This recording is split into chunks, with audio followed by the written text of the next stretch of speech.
très bien réfléchi sur ça ba tax na tey ji mu teggi tànkam gën a concentré ci rôle de premier ministre bi nga xamante ne jox nañ ko ko et je le salue ci côté boobu noonu. d'accord merci beaucoup ma dem ca Premier League ba nag ba xam ne coow li nga xam ne jury d'appel bu confédération africaine de football daat na koy yëkkati ci semaine bële muy ne day retirer li nga xam ne mooy trophée bi loolu nag tax na démb Everton nag fële ca Premier League ba daat tey football muy équipe bu Gana Gueye ak Iliman Ndiaye bañ joué rek li nga xam ne mooy juróom-ñaar fukki minutes ak ñett ki nga xamante ne nii rek mooy Iliman Ndiaye dafa daal di dugal ànd ak ki nga xam ne mooy Gana ñu wane ne daal ñun ñaari coupe la ñu am mu nga ko kon mu ngi noonu muy loo xam ne message boo xamante ne daal viral na àdduna bépp ñu ngi koy wax Nabou.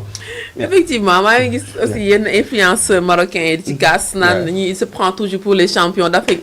Ma ne si c'est pas nous c'est qui donc. parce que coupe baa ngi fii. médaille yaa ngi si sunu lion yi. donc su fekkee ne ñun nekkuñu comment dirais-je nekkuñu champion d'Afrique dina ma jaaxal.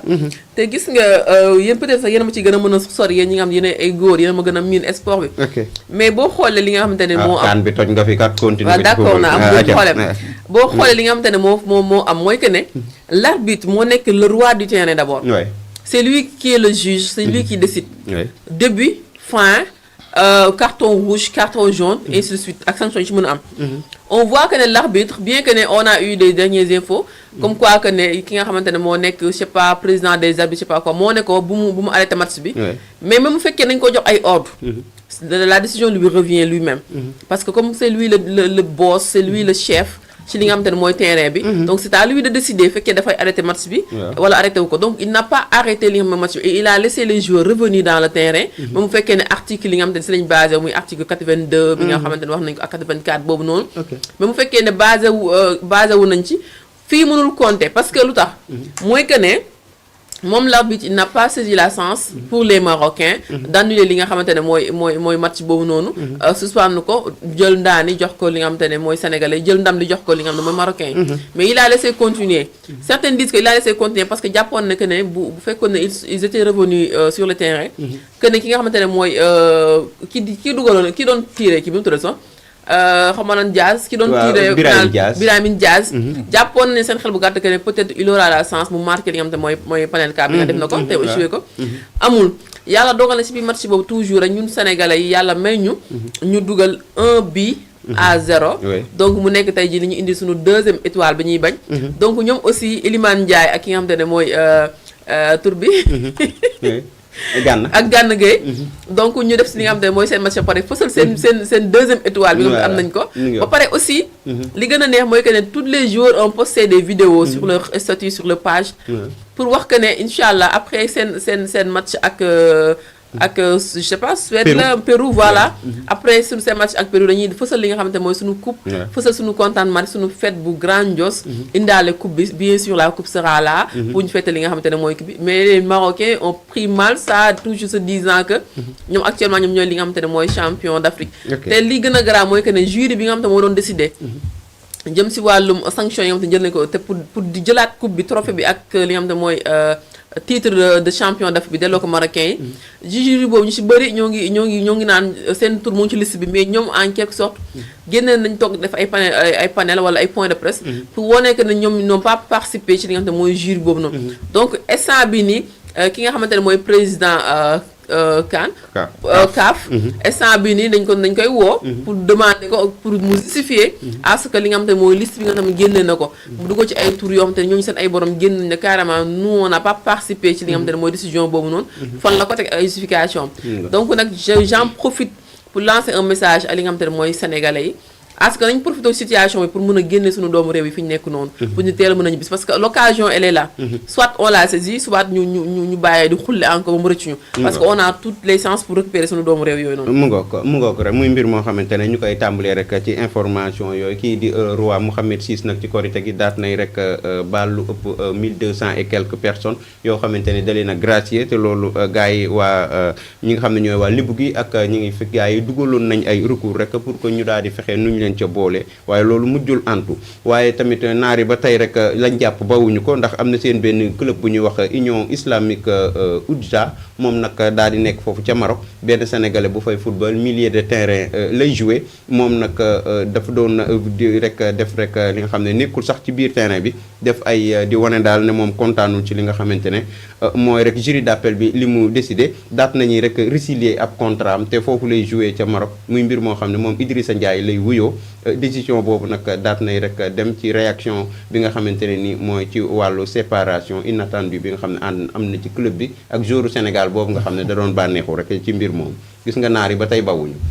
waaw foofu li ma ci wax mooy d'abord dañuy dellu si tuuti ci ñoom justificatif yi ñu andil ba ñu yegg si fii.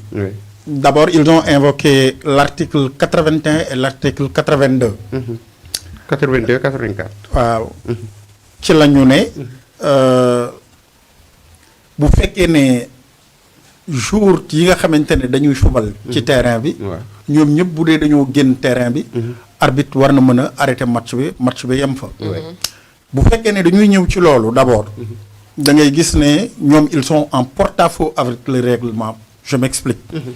da ngay gis ne joueurs yëpp génnuñu. la preuve Sadio Mané moo taxaw. am na yeneen joueurs yu fa nekkoon. moo taxaw insister pour que nit ñi ñëw. pour que yeneen joueurs yi ñëw. am na joueurs nag yu génnoon dugg ci vestiaire yi ànd ak l'entraîneur Pape Thiaw. benn man la question que je me pose lan moo tax 2 mois après le sacre. ñu door a ñëw andil ñu lu mel nii. beneen bi sànq Nabou mu ngi koy wax le jury est composé de 9. Mais on a constaté que 5 ñoo statué. te 5 yooyu à la dernière minute l'un d'entre eux a démis. dafa dellu ginnaaw. 4 ñoo mujjee statué. kon da ngay gis ne déjà ñoom procédure yëpp ñi mu war a mën a demee respecté wuñu ko te su ma dellu si waatee encore ci ñoom article yooyu ñu invoqué. da ngay gis ne mënoon na nekk. mais à condition que bu fekkoon ne d'abord on n'a pas tiré le penalty de Brahim Diaz. ñu yemale ko fa ne match bi tas na. mais ñoom ils ont accepté de revenir ñu tirer ñàkk. Pape Gueye ñëw doggali leen. après tout ça ñoom ñu dellu si waat ne non ñoom loolu mënuñu accepter cette défaite. benn ne dañuy récupérer la coupe. dañuy jël les médailles. bu ñu jógee ci loolu ñu ne 10 jours après notre sacre ils nous ont imposé des sanctions. mais en réalité bu ñu dellu si waatee rek ci le décor bi amoon ci Coupe d'Afrique bi. logiquement ay images yu sadique ñu ngi daw ci réseaux sociaux yi. combien de Sénégalais en ont perdu la vie. après cette finale. ñaata nit lañ ci arrêté ba tey ñu ngi tëdd dans les geôles marocains. loolu musul am dans l'histoire du football. dëgg la. li ma mën a wax nag mooy ci décision bii nga xam ne moom la CAF jël. c'est une honte pour le football africain. mais aussi c'est un recul pour le football africain. parce que tey je salue des gens comme Samuel Eto'o, des gens comme Didier Drogba, des gens comme Abedi Pelé, des gens comme George Weah, des gens qui se sont battus pour que le football africain yegg tey fi mu yegg. ñu tolloon jamono boo xam ne bu fekkee ne kuy suivre le football africain tolloon nañ moment boo xam ne Coupe d'Afrique dafay am pour nga mën a récupérer yow say joueurs. par exemple Sénégal Pape Thiaw pour mu mënoon jël ay joueurs am pour ñu ñëw footballal ko Coupe d'Afrique c'était tout à fait un problème. ñu dem ba FIFA autorisé loolu maanaam ñu gis ne Afrique mu ngi am crédibilité au plan footballistique. des gens se lèvent pour l'intérêt d'un seul peuple pour l'intérêt d'un seul roi ñu ñëw bëgg a andil football africain loo xam ne kenn mësu ko gis te gis nga lii. li ma la ci mën a wax mooy les conséquences sont incommensurables xam nga lu tax. déjà gis nga bu ñu demee ci côté crédibilité bi ma la wax bi ñu ñàkk. sponsors yi dootuñu bari. dëgg la parce que les gens vont se dire que ñii da ngay dugal say milliards. mais après affaire bi fi muy mujjee fiasco lay doon. kon da ngay mujj te loolu. da ngay gis ne dafay am njeexital mu rëy. par rapport ak économie bi nga xam ne CAF waroon na ko am ci lii. moo tax je me suis dit que li ñu def nii ñoom maîtriser wuñu ko sax. non maanaam dañoo dugg ci loo xamante ne nii kenn xamul lu mu doon. te li ma ciy préciser mooy dans l'histoire du football international. li musul am ci coupe du monde. musul am ci championnat continental. coupe d'Afrique rek la mës a am. coupe d'Afrique rek la mës a am. mës na am nag ci ay championnat Marseille def nañ ko. Juventus am na ci. moom ak Inter de Milan. te gis nga Marocains yi il faut que ñu xoolaat. bu baax seen comportement mais aussi ñu xoolaat poste de responsabilité ñu occupé biir CAF. Effectivement. dëgg la. parce que la preuve. gis nga amoon na fi su ma juumul c'était le WAX. ak benn équipe bu Tunisie. ci Ligue des champions bu ñu fi amoon. final bi dañu ko gagné. ñu ne déet na waaye ñu jékki-jékki di jéem a réclamer ay recours comme li ñu nekk di def nii. ne non dañ leen war a delloo coupe bi.